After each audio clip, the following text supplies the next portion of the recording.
The conference room smelled like ozone and expensive unearned confidence. It was one of those fishbowl rooms, all glass and brushed aluminum, designed to make everyone inside feel exposed and everyone outside feel excluded. At the head of the table sat Trevor. Trevor was 25 years old. He wore a Patagonia fleece vest over a t-shirt that cost more than my first car, and he had the kind of teeth that looked like they'd been whitened by a nuclear blast. He was our new CTO. He had been on the job for 3 weeks, and in that time, his primary contribution had been replacing the break room coffee with a kombucha tap and referring to our mainframe, the iron beast that processed $2 billion a day, as tech debt. Morgan Trevor said, leaning back in his Herman Miller chair, spinning a pen that he probably didn't know how to refill. "We need to talk about velocity. We need to talk about agility. We need to talk about the legacy anchor." He meant me. I was the anchor. I sat there, hands folded on the table, looking at him. I'm 61. I've been with this firm since before Trevor was a gleam in his private equity father's eye. I wrote the batch processing scripts that handled the overnight settlements in 1989. I survived the dot-com bust, the 2008 financial crisis, and 3 different CEOs who thought blockchain was the answer to a question nobody asked. I don't smoke, but sitting across from Trevor, I felt the phantom itch of a nicotine addiction I never had. I wanted to blow smoke in his face just to see if he'd cough up his avocado toast. "Go on, Trevor," I said. My voice was calm. It's the voice I use when a server rack overheats. "Tell me about the anchor." "Look, Mo," he said. He called me Mo. Nobody calls me Mo. You're a legend. Seriously, the work you did on the COBOL core historic, but we're pivoting. We're going cloud-native microservices, Kubernetes. We need builders, not maintainers, and frankly, your salary band. Well, it's heavy. We can hire 3 full-stack devs for what you're costing us." He smiled. It was a pity smile, the kind you give a dog right before you take it behind the shed. "So," he continued, sliding a thick envelope across the table, "put together a transition package. It's generous. Early retirement, honorary emeritus status. You get to walk away a hero." I looked at the envelope. I didn't reach for it. By the way, if you're enjoying watching a corporate dinosaur about to metaphorically bite the head off a raptor, go ahead and hit subscribe and maybe give this a like. It keeps the servers running and fuels my vindictive joy. Anyway, back to the execution. "Trevor," I said, ignoring the envelope, "do you know what runs on the Z-series mainframe in the basement?" "Old code," he scoffed. "Spaghetti. That's why we're scrapping it. It's not just code, Trevor. It's the clearinghouse interface. It's the SwiftWire verifications. It's the biometric security protocol that adheres to the federal banking regulations regarding high-value transaction limits. You know, the laws that keep the SEC from turning this building into a crater." He waved a hand dismissively. "We've got consultants for that. Apex is sending a squad on Monday. They'll scrape the logic, refactor it into Python, and we'll be live on AWS by Q3. I almost laughed. I really did. The sheer, unadulterated hubris was almost beautiful, like watching a drunk man try to juggle chainsaws. Apex. He thought a team of 22-year-old consultants who learned coding from YouTube tutorials could parse 30 years of assembly language and JCL scripting in a weekend. "So, effective immediately?" I asked. "Effective immediately," Trevor nodded. "We need your badge and your laptop. Security will escort you out. Standard protocol, nothing personal." I stood up. My knees popped. A sound like a dry twig snapping in a dead forest. I smoothed out my skirt. I didn't look at the envelope. I reached into my purse and pulled out my ID badge, the chipped plastic card that had been my passport to the inner sanctum for 4 decades. I placed it on the table, then I reached into my pocket and pulled out my RSA hardware token, the little fob with the changing numbers. I placed it next to the badge. "Is that everything?" Trevor asked, eyeing my purse as if I might be stealing staplers. "That's everything the company owns," I said. "I didn't mention the other thing, the thing they couldn't take. The thing that wasn't in my purse, but in the ridges of my thumb and the unique pattern of my iris, the biometric hash stored in the deepest, darkest read-only sector of the mainframe security kernel. The hash that I had hard-coded into the system 10 years ago after a Russian botnet tried to brute force our admin accounts. The hash that required my physical presence to authorize any changes to the core settlement logic. Trevor didn't know about it. Why would he? He'd never read the documentation. He probably thought documentation was a Netflix genre. "Good luck, Trevor," I said. "You're going to need it. We make our own luck." He grinned, tapping his temple. "Disrupt or die, right?" Something like that, I said. I walked out of the conference room. I walked past the open plan office where the junior developers sat on beanbag chairs wearing noise-canceling headphones, typing code that would likely break the moment it touched real data. I walked to the elevator. I didn't look back. The security guard, an old-timer named Derek, looked surprised to see me with a cardboard box. "Everything okay, Miss Reyes?" "Fine, Derek," I said. "Just upgrading my operating system." I walked out into the Carolina sunshine. It was gray and industrial, smelling of exhaust and wet pavement. It smelled like freedom. I got into my 2014 Honda Accord. I didn't cry. I didn't scream. I adjusted the rearview mirror and checked my lipstick. "Disrupt or die," I whispered to myself.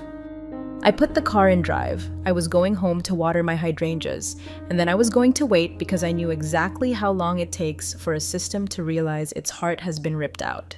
About 48 hours. Monday morning was going to be interesting. My garden is a lot like a mainframe if you think about it. It requires structure, patience, and the ruthless elimination of bugs. Saturday morning, I was knee-deep in mulch, pruning the dead heads off my hydrangeas. The soil was cool and damp under my gloves. It was the first time in 20 years I hadn't spent a Saturday morning checking the server logs over coffee. Usually my weekends were punctuated by the phantom buzzing of my phone, alerts, warnings, the heartbeat of the firm. Today, the phone sat on the patio table, silent. It was a silence that felt heavy like the air before a thunderstorm. I made tea, Earl Grey hot, not the kombucha sludge Trevor was pumping into the veins of my department.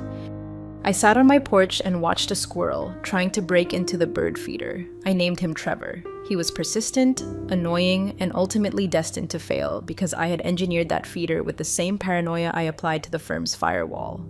Around noon, the first text came through. It was from Elliot, a junior engineer I'd hired 2 years ago. Elliot was a good kid.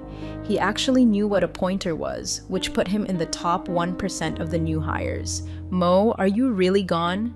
The vanguards are here." The vanguards. That's what we called the external consultants. They weren't always from Apex, they were all the same. Shiny suits, expensive laptops, and a complete lack of understanding of how a firm actually moves money. They were the locusts of the corporate world. I took a sip of tea and didn't reply. I could picture it perfectly. The conference room would be filled with whiteboards covered in meaningless diagrams, circles, and arrows, synergy written in red marker. They would be talking about decoupling the monolith. They would be looking at my code, millions of lines of COBOL, JCL and CICS transaction definitions, and treating it like toxic waste. They didn't understand that the monolith wasn't just a pile of rocks. It was a load-bearing wall.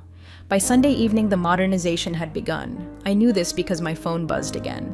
Another text from Elliot. They're bypassing the staging environment. Trevor says, "We need to move fast." He gave them root access to the dev partition. They're running scripts I've never seen. I felt a cold spike in my chest. Root access to the dev partition without a staging sandbox. It was the digital equivalent of doing open heart surgery with a chainsaw while riding a unicycle. I closed my eyes. I could see the system map in my head. It was a beautiful, complex web of dependencies. If you touched the customer master file, it rippled through to the loan servicing module. If you updated the loan module, it pinged the general ledger. And if the general ledger didn't get the handshake back within 0.05 seconds, it triggered the fraud lock. The fraud lock. That was the key. The fraud lock wasn't just a line of code, it was a biological gate. 10 years ago, after the Russian incident, the board had panicked. They wanted accountability. They wanted a human neck to choke if things went wrong. So, I gave them mine. I built a biometric authorization layer into the core update sequence for the settlement engine. To push a change to the production settlement logic, the code that actually moves the money out of the firm, you needed 2 things: a cryptographic key, which they had, and a biometric scan of the senior architect, which was currently pruning hydrangeas in Charlotte. They hadn't hit that wall yet.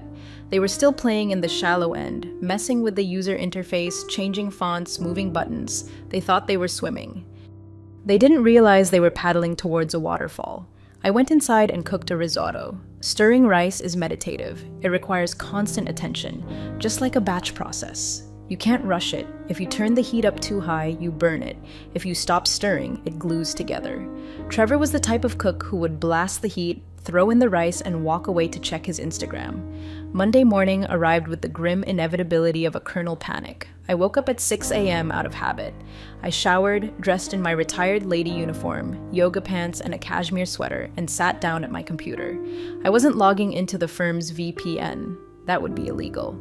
But I still had access to the public-facing status page, the one customers see status. All systems operational lies, I whispered to the screen. Knew what was happening inside that building. The consultants were probably high-fiving. They had likely refactored the login screen and pushed it live. Look at us. We're agile. We changed the color of the submit button to disruptive blue. But deep down in the basement in the climate-controlled server room where the air is kept at a crisp 64 degrees, the mainframe was watching. It was seeing these new unfamiliar commands coming down the pipe. It was checking its access control lists. It was looking for a fingerprint that wasn't there. It was waiting. And so was I. I poured another cup of Earl Grey. Elliot, I thought, staring at my phone. Don't do it, kid. Don't try to fix it. Just let it burn. But I knew he wouldn't. He was too young. He still had hope. He still thought competence mattered. He was about to learn the hardest lesson of his career. You can't patch stupid. The cracks started showing on Tuesday. It wasn't a total collapse. Legacy systems don't usually explode all at once. They die by 1,000 cuts. It started with the audit logs. In finance, if you don't log a transaction, it didn't happen. And if it didn't happen, but the money moved, that's not a bug. That's a felony. I was at the grocery store debating between organic and non-organic avocados. Trevor had ruined the concept of avocados for me, but I still liked guacamole when Elliot called. Not a text, a call. I let it ring 3 times. I wanted to answer. The instinct to fix and to troubleshoot to save the ship was burned into my DNA, but I looked at the avocados. They were firm, unyielding like me. I picked up. Hello, Elliot. Mo. Oh God, Mo, you have to help me. His voice was an octave higher than usual. He sounded like he was hyperventilating in a server closet. Calm down, Elliot. Breathe. What's wrong? The transaction IDs, he sputtered there. They're skipping. We processed the morning batch and the sequence numbers are jumping by tens of thousands. The compliance dashboard is lighting up like a Christmas tree, but Trevor told us to suppress the warnings. Suppress the warnings? I repeated, my voice flat. He told you to mute the fire alarm while the house smells like smoke. He said it's just legacy noise. He said the new microservices handle indexing differently and the old mainframe is just confused. He called the error logs boomer spaghetti in the stand-up meeting. Boomer spaghetti.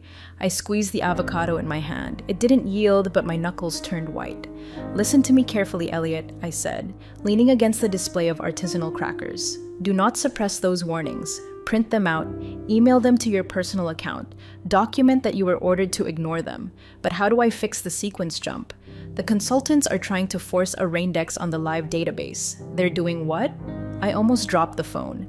Raindexing a live transactional database during business hours is suicide. It locks the tables. Nobody can read, nobody can write. The firm effectively freezes. Trevor gave them the go-ahead. He said, move fast and break things. Well, I said, a cold calm settling over me. He's definitely got the break things part down. Elliot, listen. Do nothing. Not type a single command. If you touch that database while it's reindexing, you will corrupt the pointers. You will turn $2 billion of client data into digital confetti. But the system is slowing down. The brokers are reporting latency. Let it slow down. I said, go to lunch, Elliot. Take a long lunch, Mo. Please just tell me the override code for the table lock. I know you know it. I did know it. It was a hexadecimal string I had memorized in 1997. OX4, a unlock override off PW. It would release the tables, cancel the Raindex, and restore sanity. I can't help you, Elliot, I said softly. I'm retired. Remember? I'm an anchor. You don't want an anchor dragging you down.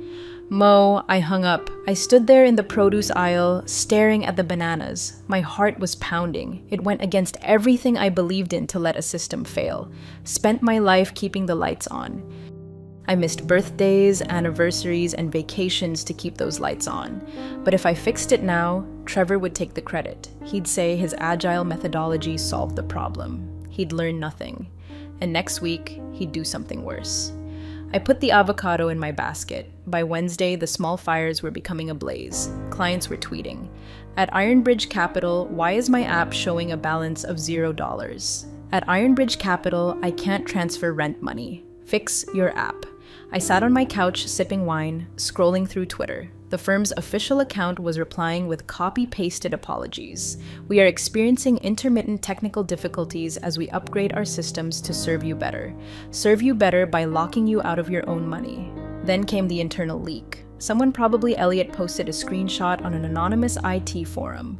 Showed the CPU usage of the mainframe. It was pinned at 99%. The consultants had deployed a Python script that was querying the entire transaction history for every single user login. It was a denial of service attack, and it was coming from inside the house. I watched the stock price dip just a little. 45 cents. Burn, I whispered. But the real show hadn't started yet. Tomorrow was Thursday, end of quarter. Thursday was settlement day, the day the firm had to reconcile its books with the Federal Reserve. The day massive wire transfers moved between institutions. The day the system had to be perfect, and the day the system would check for the biometric authorization of the senior architect. I checked my calendar. Thursday, 10 a.m. spa appointment. Perfect timing. Thursday morning dawned with the kind of crisp, clear blue sky that usually signals a good day for high-frequency trading. For Ironbridge Capital, however, it was the sky over a battlefield. Quarterly settlement is not a joke. It's not an agile sprint. It is a hard, federally mandated deadline by 4 p.m. Eastern Standard Time. Billions of dollars in commercial wires, international clearings, and interbank settlements must be finalized. If the ledger doesn't balance or if the transmission doesn't go through, the fines start at painful and quickly escalate to congressional hearing. I was at a day spa in South Park, wearing a fluffy white robe and sipping cucumber water. My phone was in a locker turned off. At the firm, I knew exactly what the sequence of events was. 8 a.m. The batch jobs kick off. The mainframe begins aggregating the millions of transactions from the last 90 days. This usually takes 2 hours. With the optimizations Trevor's team had likely installed, it was probably choking on its own vomit. 10 a.m. The first warning bells, the verification hashes wouldn't match. Why? Because the consultants had probably changed the character encoding on the database from EBCDIC, which mainframes love, to UTF-8, which mainframes tolerate but despise without updating the translation tables. 11 a.m. Panic. The settlement window opens, wires need to start moving, but the system is locked in a verify loop. At 11:15 a.m., I was getting a hot stone massage. The masseuse, a lovely woman named Vanessa, asked me if my shoulders were tense. "Not anymore, Vanessa," I murmured into the face cradle. Not anymore. Back at the office, Trevor would be screaming. I could hear it. He'd be standing in the Network Operations Center, NOC, his Patagonia vest damp with sweat. Just force it, he'd be yelling, "Override the check. We have to send the file." And that's when they would try it. The emergency override. The emergency override is a function I wrote. It exists for exactly this scenario. When the automated checks fail and a human needs to say, "I have visually verified the data and I authorize this transfer despite the errors." But you can't just click OK on a box like that, not for $2 billion. The command requires elevated privileges. Sysadmin level 5. There was only one level 5 account active. Mine, 12:30 p.m. I walked out of the spa glowing. My skin felt hydrated. My soul felt light. I turned my phone on. It vibrated instantly, and then it kept vibrating. It danced across the bench in the locker room like a possessed object. 47 missed calls, 12 voicemails, 88 texts. I scrolled through them. Trevor, 12:05 p.m. Morgan pickup, Trevor, 12:08 p.m. We have a situation. Trevor, 12:15 p.m. Need password for override. Trevor, 12:20 p.m. Seriously, pick up the phone. Elliot, 12:30 p.m. It's the biometrics Mo. The screen says authorization required. Senior architect biometrics. Trevor is losing his mind. He tried to pseudo past it. The system locked him out entirely. I smiled. A cold, thin smile. The Russian protocol. When the system detects an unauthorized attempt to bypass the level 5 security check, like say a frantic CTO trying to pseudo-force a settlement, it doesn't just say access denied. It assumes a hostile intrusion. It goes into fortress mode. It locks the file system. It disconnects the external gateways. It freezes the assets. And it displays a single prompt on the main console.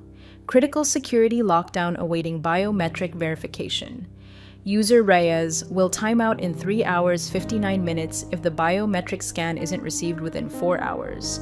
The system assumes the facility has been compromised. It initiates a hard wipe of the encryption keys. The data remains, but it becomes unreadable without a restore from physical tape backups held in a mountain in Colorado. That recovery takes 3 days. The firm would be dead in 3 days. My phone rang again. It wasn't Trevor this time. The caller ID said Spencer Quinn, chairman of the board. Spencer was 70 years old. He was old money. He didn't know what Kubernetes was, but he knew what fear smelled like. I let it ring 3 times, then I answered. Hello, Spencer. Long time, Morgan. His voice was shaking, not anger. Terror, where are you? I'm in South Park. Just finished a lovely facial. Why the system? It's asking for your thumb. Literally. Trevor says we can't move the money without you. Oh, that I said, checking my nails. That's the fraud prevention protocol.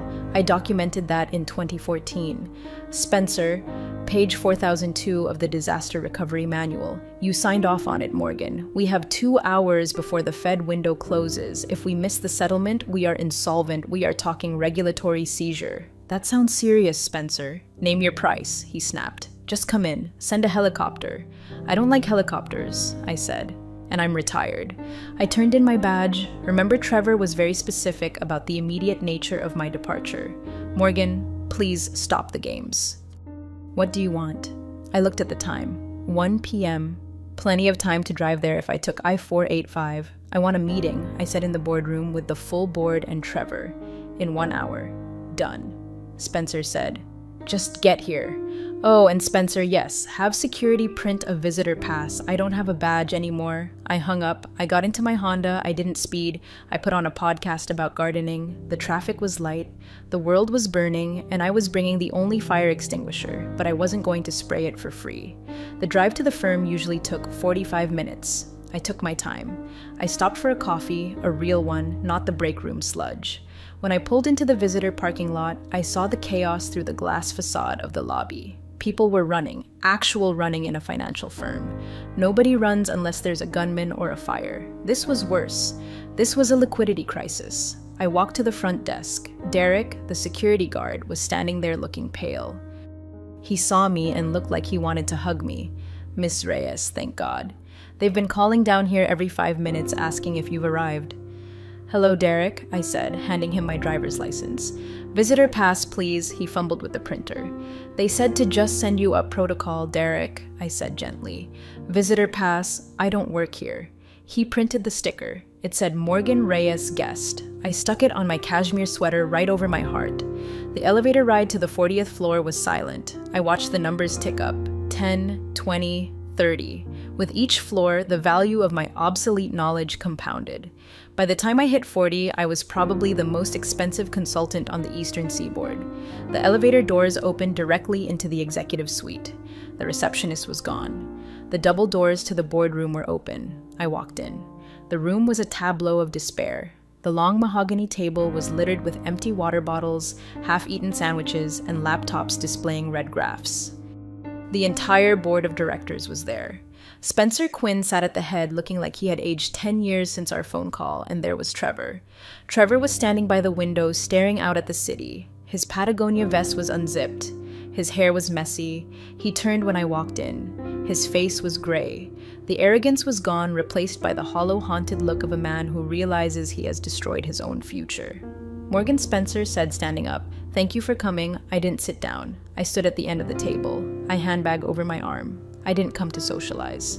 Spencer, I heard you had a technical issue." "It's the biometric lock," Trevor croaked. His voice was cracked.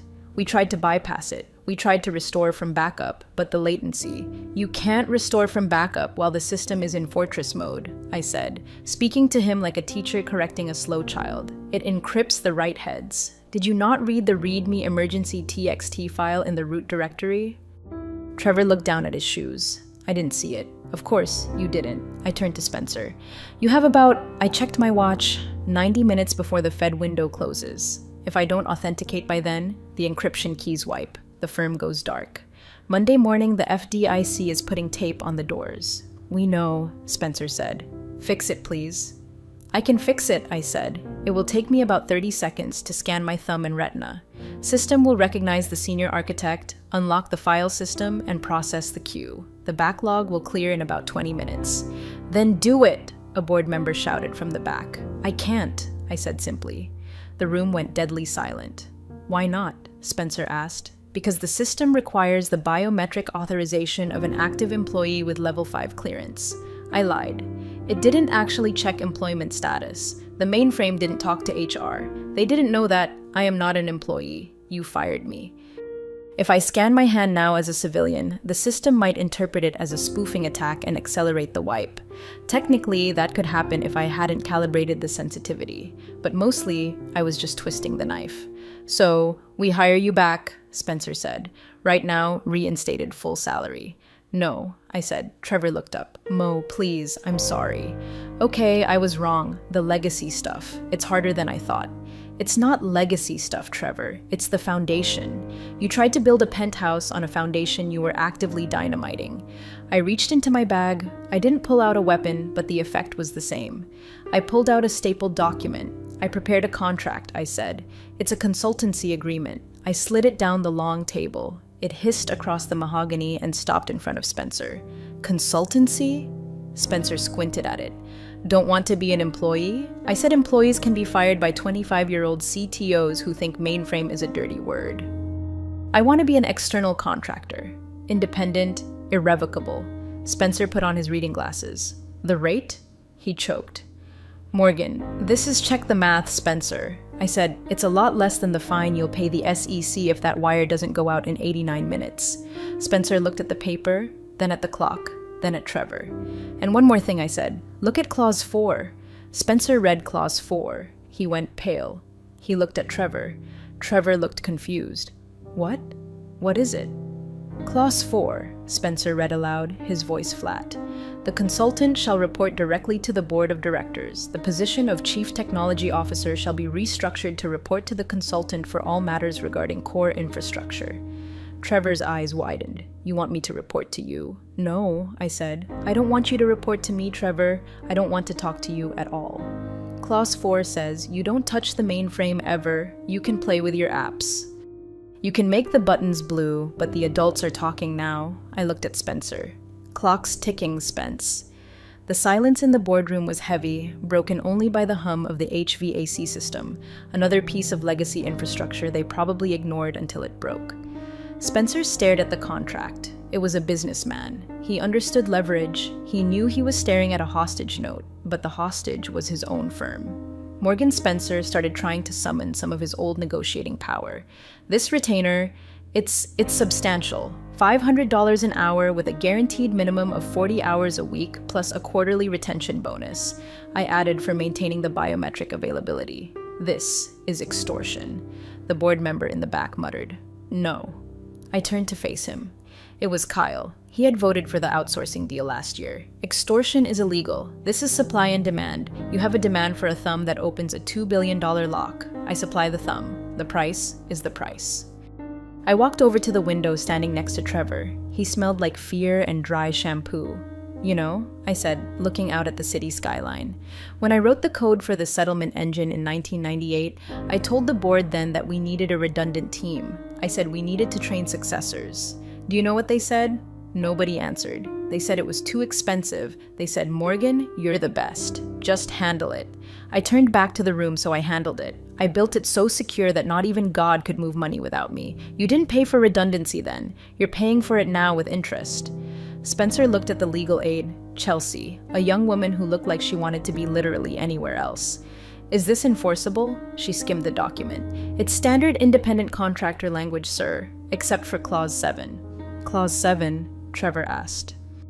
Clause 7 states that the biometric access is non-transferable and that any attempt to coerce, bypass, or replicate the consultant's biometric data constitutes a breach of contract, resulting in an immediate termination fee of, she gulped, $5 million that was hard-coded for fraud liability compliance, I said smoothly. Remember, we needed to ensure that no one could force me to approve a transfer at gunpoint. If the contract is breached, the liability shifts to the firm. You signed off on the original logic, Spencer. I'm just codifying it. It was beautiful. I was using their own compliance rules against them. The biometric system was designed to prevent a criminal from forcing me to steal money. Now, it was preventing the board from forcing me to work for free. Trevor finally spoke up. He looked desperate. Spencer, we can't do this. She's hijacking the department. If she controls the core, my modernization strategy is dead. We can't be agile if we have to ask permission from a consultant every time we push code. Spencer looked at Trevor and he looked at the red numbers on the screen projected on the wall. Time to settlement failure, 11200. Trevor Spencer said quietly, "Shut up." Trevor's mouth snapped shut. Spencer picked up a Mont Blanc pen. "If we sign this, you unlock the system immediately." "Immediately," I said. "And you train a successor." "I will train a team." I corrected properly. "Not boot camp graduates. I'll hire real engineers who understand memory management and race conditions. It will take 2 years. 2 years, Spencer sighed. He looked at the contract again. He looked at the terrified faces of his board. He looked at the potential ruin of his reputation. He signed. He slid the paper across the table. "Welcome back, Morgan," he said, his voice devoid of warmth but full of resignation. I picked up the contract. I checked the signature. I folded it neatly and put it in my purse. "Thank you, Spencer. I look forward to our quarterly reviews." I turned to Trevor. "Give me your laptop." "What?" Trevor blinked. "I need a terminal to access the admin console. Unless you want me to go down to the basement. That might take 10 minutes. We don't have 10 minutes. Trevor hesitated, then handed over his sleek sticker-covered MacBook. I opened it. The keyboard was sticky. Gross. I opened the terminal. I typed in the IP address of the mainframe gateway. The familiar green on black text appeared. Authorization required. Senior Architect Biometrics. I held up my right thumb. I pressed it against the external scanner attached to the podium, the one they used for board votes. I routed the signal through the tunnel. The room held its breath. A green LED blinked on the scanner. On the screen, the text changed. Identity verified. Reyes, M. Access granted. Fortress mode disengaged. Resuming batch processing. A collective sigh swept through the room loud enough to be a wind gust. "It's processing," I said, watching the lines of code scroll by like a waterfall. "The queue is draining. You'll hit the Fed window with about 8 minutes to spare." I closed the laptop and pushed it back to Trevor. "You should really clean your keyboard, Trevor," I said. "Hygiene is important in code and in life." The tension in the room dissipated, replaced by the exhausted slump of adrenaline withdrawal. Board members were loosening ties, checking phones, whispering to each other. They had survived. But I wasn't done. I remained standing. The consultant title wasn't just a pay raise, it was a shield. I looked at the whiteboard where Trevor had drawn his architecture of the future. It was a mess of buzzwords, data lake, serverless, synergy. I walked over to the board, picked up an eraser, and wiped a single line through the center of his diagram. "We need to establish some ground rules," I said. My voice carried. I didn't need to shout. I held the keys now. Spencer looked up, rubbing his temples. "We signed the contract. Morgan, what else?" "Operations," I said. "Effective immediately. No code touches the mainframe without my code review. Not a script, not a patch, not a font change. If Trevor's team wants to pull data, use the read-only APIs I built in 2005. They do not query the database directly ever. That will slow down our development cycle." Trevor protested, trying to rally. "We have features promised for Q4, the mobile wallet integration." "The mobile wallet can wait." I said solvency cannot. I looked at Kyle, the board member who had called it extortion. "Kyle, do you remember 2009? He looked uncomfortable. "DDoS attack. The DDoS attack." I nodded. "Christmas Eve. Russian hackers hit the firewall with 40 gigabits of traffic. The entire network was buckling. Everyone went home. Who stayed?" Kyle looked at the table. "You did?" "I stayed for 36 hours, I said. I rewrote the packet, filtering rules by hand in real time while the attack was happening. I routed the traffic into a black hole I built on the fly. I saved this firm $40 million in fraud that night. And do you know what? I got a bonus. Someone guessed. I got a mug. I said a branded travel mug. It leaked. I let that hang in the air. I'm not doing this for a mug anymore. This contract isn't just about money. It's about respect for the complexity of what keeps this place alive. You treat technology like it's a commodity, like you can buy it by the pound. It's not. It's a nervous system. You just tried to perform a lobotomy with a spoon, Spencer. He looked at Trevor, who was shrinking in his chair. Trevor, Spencer said, you're off the infrastructure committee. What? Trevor stood up, but I'm the CTO. Not for long, perhaps, Spencer muttered. Morgan is right. We came too close. You're reassigned to the customer experience division. Focus on the app colors. Leave the plumbing to Morgan. But sit down, Trevor, Spencer barked. Was the first time I'd heard him raise his voice at the boy wonder. I felt a warm glow in my chest. It wasn't just victory, it was justice. It was for every engineer who had been told their work was obsolete by someone who couldn't parse a CSV file. I'll need an office, I said. Not a cubicle, an office with a door. Take the corner one. Spencer said it was intended for the new vice president of innovation. We won't be hiring one. Good. I said I want my old team back. Elliot, Sarah, and bring Derek up from security. He needs a raise and I need someone at the door who knows my name. Fine. Spencer waved his hand. Whatever you want, just keep the green light on. I looked at the screen on the wall. The progress bar was at 98%. Settlement complete. Funds transferred. 2,140,500,000 sent status. Balanced. Pleasure doing business with you, I said. I picked up my purse. I walked past Trevor. He looked like he was about to cry. Don't worry, Trevor, I whispered as I passed him. You can still scrum, just not on my servers. I walked out of the boardroom. The air in the hallway felt different. It wasn't stale anymore. It felt like my air. I checked my phone. 3:45 p.m. I could still make it back to South Park for a late lunch. I had a sudden craving for a very expensive steak. The following Monday, the atmosphere at Ironbridge Capital had shifted. The move fast and break things posters had been taken down. In their place was a palpable sense of caution. I arrived at 9 a.m. I parked in the spot marked reserved, which used to belong to the VP of Innovation. When I walked onto the IT floor, the silence was instant. The junior developers usually had their heads bobbing to techno music, stopped typing. They looked at me with a mix of fear and awe. I wasn't just the old lady from the basement anymore. I was the one who had brought the board to its knees. Trevor was nowhere to be seen. Rumor had it, his office had been moved to the annex building, the one next to the parking garage where the HVAC is loud and the Wi-Fi is spotty. He was now the head of digital aesthetics. He was in charge of fonts, was a fitting purgatory. I walked straight to the network operations center. Elliot was there staring at a monitor. He looked like he hadn't slept in 3 days. Mo, he whispered when he saw me. Is it true you're back? I'm consulting Elliot, I said, putting my bag down on a desk. It pays better, and I don't have to attend HR seminars. He looked at me like I was a superhero. The system, it stabilized immediately after you scanned. What did you do? I authorized the batch, I said, and then I rolled back the consultant's changes.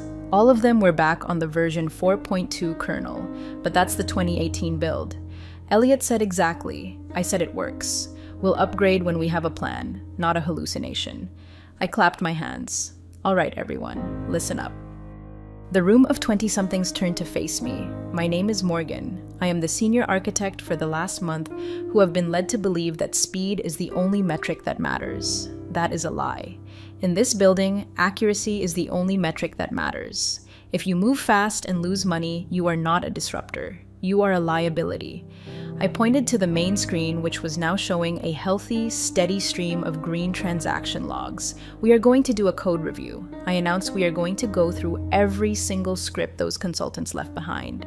If it doesn't have comments, we delete it. If it doesn't have error handling, we delete it. If it imports a library you didn't vet yourself, we delete it. Am I clear? Yes, ma'am. A chorus of voices replied. It was music to my ears. I spent the rest of the day in the server room. The physical sensation of the cold air, the hum of the fans, the blinking lights. It was comforting. I scanned my thumb to unlock the rack. The beep was a friendly greeting. I found the consultant server. Blade server they had slotted in without proper mounting screws. It was vibrating. I pulled it out. Hot swapped it right out of the chassis. The screen flickered, then stabilized. Garbage collection, I muttered, tossing the blade onto a pile of junk. Elliot came over. Mo, can I ask you something? Shoot. Why did you come back? You had the perfect exit. You could have let it burn. I looked at the server rack. I looked at the cables neatly zip-tied by me years ago. "'Cause I built this, Elliot." I said it's ugly. It's old. It's written in a language nobody speaks anymore, but it feeds families, it pays mortgages, it keeps the lights on for millions of people. You don't burn down a house just because you don't like the wallpaper. Elliot nodded. "Can you teach me the real stuff, JCL?" VSAM. I smiled. "Grab a chair, kid, and get me a tea. Earl Grey, hot." Trevor was gone. The parasites were purged. And for the first time in years, the system was safe. But I wasn't done yet. I had one more message to leave, one final safeguard to ensure that even after I was truly gone, years from now, they would never forget who held the keys. 3 months later, the firm was boring again. Boring is good. Boring means the money is safe. I only came into the office on Tuesdays and Thursdays. Now, the rest of the time, I work from my garden, monitoring the logs on a secure encrypted tablet that the firm paid for. Trevor eventually quit.